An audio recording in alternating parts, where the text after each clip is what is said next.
адамзат баласының дамуына музыканың тигізген әсері ұшан теңіз. Жан сезімін білдірудің алуан тәсілін іздеген адам музыкалық аспапты ойлап тапты. Қазақ халқының осы заманға жеткен көне музыкалық аспаптары аз емес. Үскірік қазақ халқының ежелден келе жатқан көне музыкалық аспабы. Ол саз-сырнай, бұғышақ, керне, желбуаз, сыбызғы тағысын сол сияқты қазақтың ұлттық үрлемелі музыкалық аспаптар қатарына жатады. Халқымыздың үрлемелі музыкалық аспаптарының бірі үскірік жаңағы акарина тектес аспаптарының қатарына жататын аспап. Акарина деген сөз енді мына жалпы әлемдегі ортақ атау. Мына Латын Америкасы болсын, Африка елінде де болмаса жаңағы Батыс Европа, Италияда сондай акарина тектес аспаптар көп кезігеді. Үскірік сөзі аспап үнінің сықырлаған аязды күнгі жел дыбысына ұқсастығына байланысты шыққан. Сырт пішіні ұшып келе жатқан құсқа ұқсайтын үскірік аспабы саз балшықтан жасалған. Кейбір түрлері тасбақаға немесе түйеге ұқсайды. Үні майда, құлаққа жағымды үскірік үрмелі аспаптар тобына жатады. Бұл аспаптың тілін білген адам құстың сайрағанын, боранның уілін, сәбидің жылағанын, қасқырдың ұлығанын айнытпай салады. Үскірік халық әндері мен билерін сүйемелдеуге де өте ыңғайлы. Үскірік аспабы ежелден бері белгілі болған, алайда ол соңғы 100 жылда қолданыстан мүлдем ұмытылып қалған екен.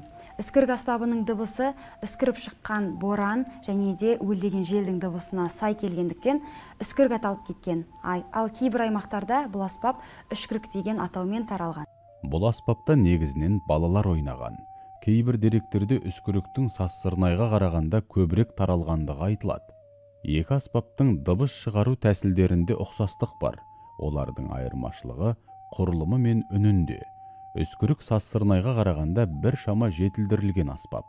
Мына қазір көптеген сұрақ туады, саз-сырнай мен үскіріктің айырмашылығы неде деп. Екеуі де әрине саз балшықтан жасалынады. Екеуі де акарина тектес аспаптарға жатады. Бірақ саз-сырнайдың, сіздер білесіздер, қаздың жұмыртқасы сияқты, пішімі, өлшемі, несі, сондай табылған кезде де кішкентай қаздың жұмыртқасы сияқты болып табылған.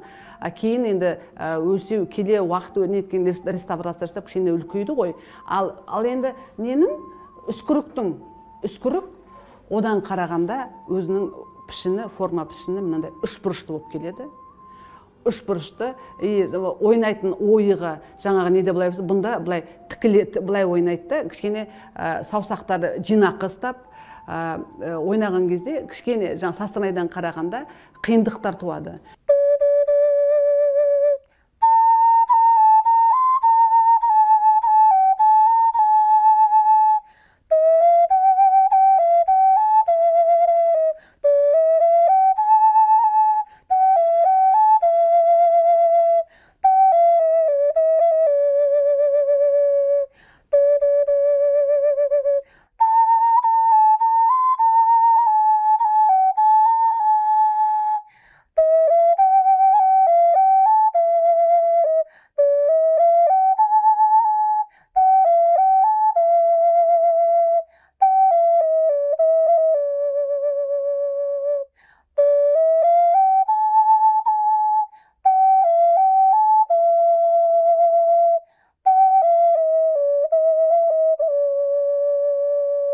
Біздің жаңағы аспаптанушы, музыка зерттеуші, көптеген жаңа музыка аспаптарды зерттеумен қоса, өзі қоса ойнаған, терең зерттеген, өнертану ғылымының кандидаты Болат Шамғалиұлы Сарыбаевтың қолына түскеннен кейін үскірікті ол кісі зерттей бастайды. Зерттей бастап, іздей бастаған кезде жаңағы архивті, тарихты тереңнен зерттеген кезде Маңғыстау өңірінден сондай үскірік жасайтын шебер бар екенін біліп, сол шеберді іздеп барады. Үскірік аспабының болмысы, сипаты, ойналу және де жасалу әдіс тәсілдері біраз уақытқа дейін белгісіз болған. 1974 жылы Маңғыстау өңірінде көне қоныс мекенінен осы үскірік аспабы табылған. Бұл аспапты жасаған шебер Балапаш Әнесов.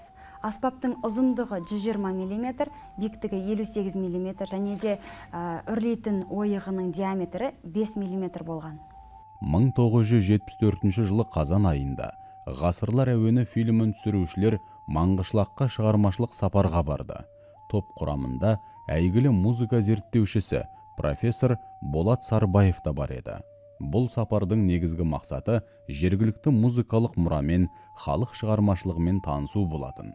Маңғышлақ ауданындағы Шетпе станциясының тұрғыны, көне музыкалық аспаптар жасаушы шебер Балапаш Әнесов шығармашылық топқа үскірік аспабында ойнап береді. Осыған дейін тек ауызекі мәліметтер арқылы ғана белгілі көне аспап содан бастап жарыққа шығады. Болат Сарбаев үскіріктің құрылымын, дыбыс шығару мүмкіндігін, жасалу жолдарымен ойнау тәсілдерін тиянақты зерттейді. Балапаш Әнесовтың ол өзі сол аспапты жасап, оның әкесі Әнес үлкен музыкант, домбырашы болған екен. Балапаш 3 жасында анасынан жетім қалып, 16 жасына келген кезде әкесіне жетім қалып өседі. Ауылды жерде туған туыстарының ортасында өседі. Маңғыстау ауданы Шыбұлақ ауылында. Сөйтіп сол жерде өседі ауылда. Сол кезде әкесі жаңағы Әнес деген домбырада тартқан, музыкаға хабары бар.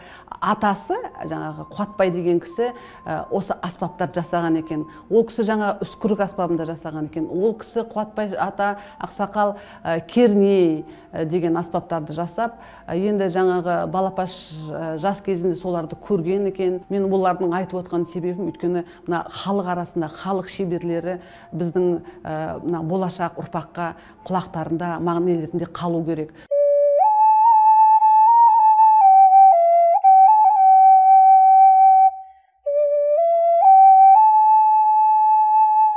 Үскірікті арғарай даму несіне, ол кезде енді бәрі ақшаға тіреледі, жаңағы өздерінің ақшаларымен жаңа Болат Сарбаев экспедицияға барады, ауыл-ауылды аралайды. Анда де сол кезде осы аспаптарға көп қолдау көрсеткен, жаңағы үлкен идеология, сол кезде идеологияны басқарып отырған, облыстық нені басқарып отырған Өзбекәлі Жәнібековті айтып кеткім келеді. Өзбекәлі Жәнібеков ағамызда осы жаңағы Састырнаймен қоса үскірікті де жаңағы нені зерттетіп, шеберлерді тауып, оны музейлерге қойып, келген халықтар, келген елдер тереңнен таныссын. Жалғыз Састырнай емес, үскірік те бар екен, өлдеуік те бар екен деп, осында Өзбекәлі ағамызға үлкен алғыс айтамыз.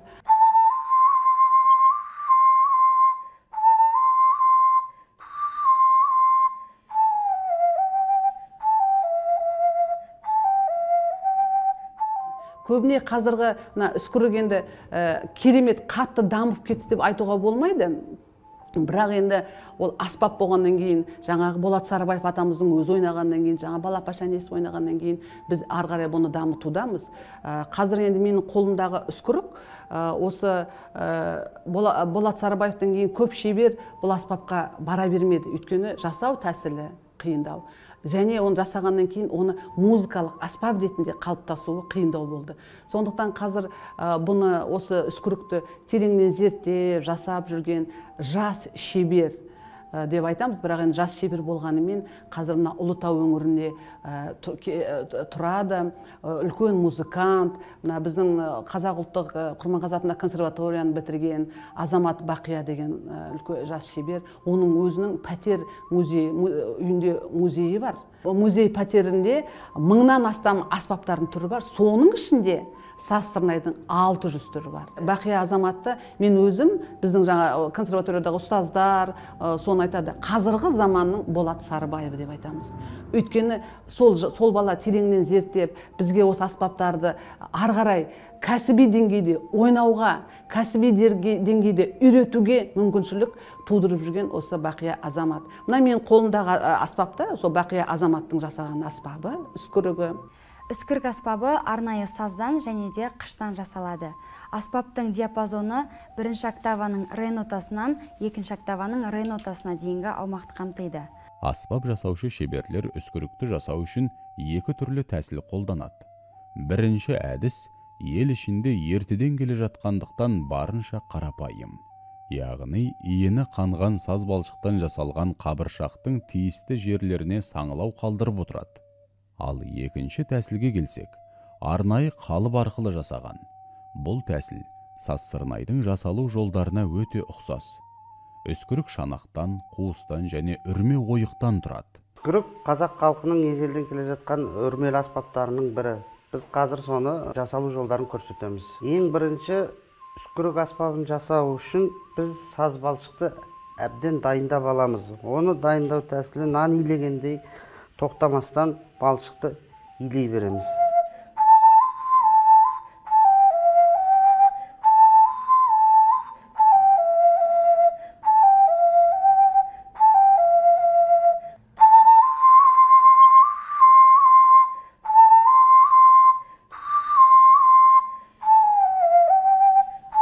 Бұл саз балшық Қазақстан территориясында Ұлытау, орталық Қазақстан, Жезқазған өңірлерінде кездеседі.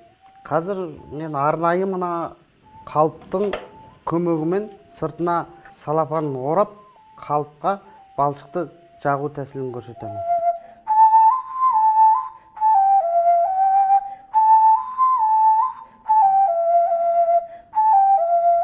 Мінекей біздің жаңағы үскірік аспабымыздың кептірілу нәтижесі аяқталды. Енді осыны әрмен қарай әрлеп, қалыбынан босатамыз.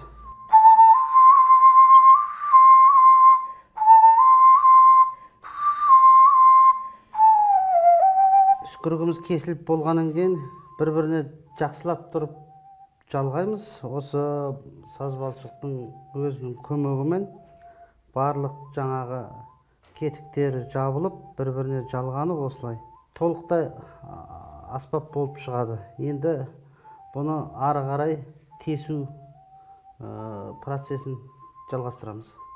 Жалпы үскірік аспабында 5 тесік, 7 тесік болады. Бір тесігі астынан келеді, 4 тесігі үстінен келеді.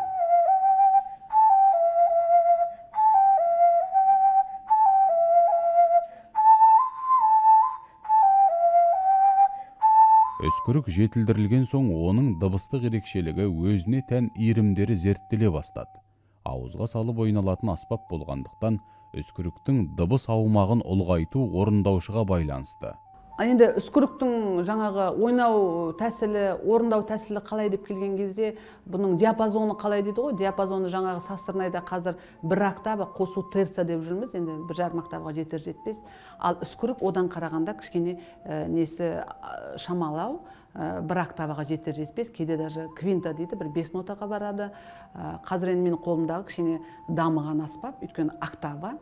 Енді қазір біз көбіне оркестрлерде, оқу процесінде састырнайдың лядан ля, доға дейін несін түрін үйреніп жүрсек, үскірік одан сәл жоғарлау, ре дейді. Ля, си, до, ре, квартадан арқарай редан реге дейін барады. Үскірік аспабының формасы өзгермеген, тек қана бұл аспаптың дыбысы құлаққа жағымды, нәзік болып келеді. Састырнай аспабынан айырмашылығы тек қана осы жаңағы тетіктерінің жанында, шетінде орналасуы. Үскірікті біз деген шәкірттерімізге де үйретеміз, сабақ барысында таныстырамыз, айырмашылығын айтамыз. Одан жаңағы састырнайдың енді қазір октава қосу терца деген диапазоны кішкене кеңейтіп жатса, үскірікте ондай емес. Үскірікте 1 октаваға жетер, жетпес қазір диапазоны бар.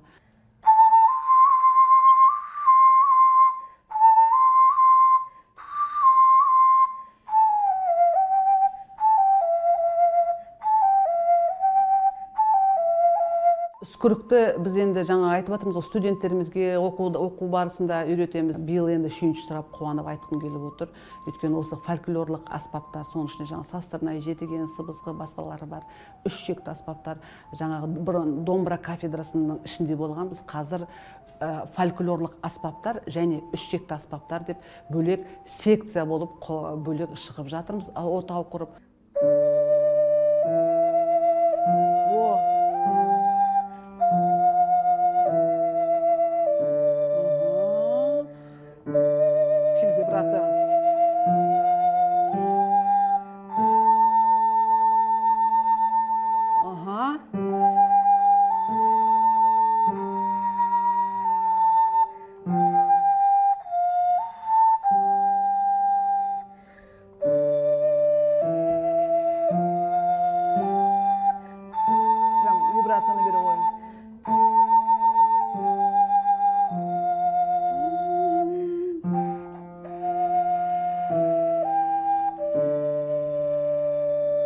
Ал енді осы үскірікте алғашқы орындаушы ретінде, алғашқы кәсіби орындаушы ретінде мен тағы да қайталап айтамын, Болат Сарыбаевты айтамыз. Болат Шамғалиұлы Сарыбаевтың. Өйткені 1975 жылы Қазақ ұлттық консерваториясының үлкен залында елімізге үлкен танымал қылқобызшы, үлкен музыкант, кәсіби музыкант Дәулет Мықтыбаевтың 70 жылдық мерейтой кешінде алғашқы рет үлкен сахнада осы үскірік аспабымыз Болат Сарыбаев өзі үскірікте, шаңқобызда Талғат Сарыбаев. Асатаяқта жаңа үшінші болып қосылып ойнаған Құрманғазы атындағы Қазақ ұлттық консерваториясының үлкен профессоры, жаңа қобыз және баян кафедрасының меңгерушісі Базархан профессор Базархан Қосбасаров ағамыз. Сол кезде ол кісі Базархан ағамыз студент қой, жаңа Болат Сарыбаев ағамыздың қасында жүрген кезде. Сол үшеуі қосылып үлкен концертке осы үскірікті алып шығады. Үскірікті Айгүл вокалды халық аспаптар ансамблі, Досмұқасан ансамбльдері қолданды. Қазіргі кезде жетілдірілген үскірік аспабында Елімай, Ақау Семей, Алатау секілді халық әндері, Наридірген, Кер толғау, Қамбар батыр күйлері орындалып жүр. Қазір енді үскірікті көптеген ансамбльдерде, оркестрлерде қолданып жүр. Біздің отырар саз оркестрінде де бар. Біздің қазіргі сазген сазы ансамблінде де осы шәкірттеріміз ойнап, ары қарай дамытып, көптеген мемлекеттерге гастрольдерге шыққан кезде осы үскірікті кеңінен таныстырып сөйтіп жүр. Мына Астанадағы Сарыарқа сазы деген ансамбльді айтып кеткім келіп отыр. Соның жетекшісі Тоғжан Жақин мырзаға да үлкен алғысымды айтқым келіп отыр. Өйткені ол кісі осы үскірікке, уілдеуікке, сасырнайға қосып, өзінің репертуарына, ансамбльдің репертуарына қосып, көптеген шығармалар, арнайы үскірікке жазған шығармасы бар.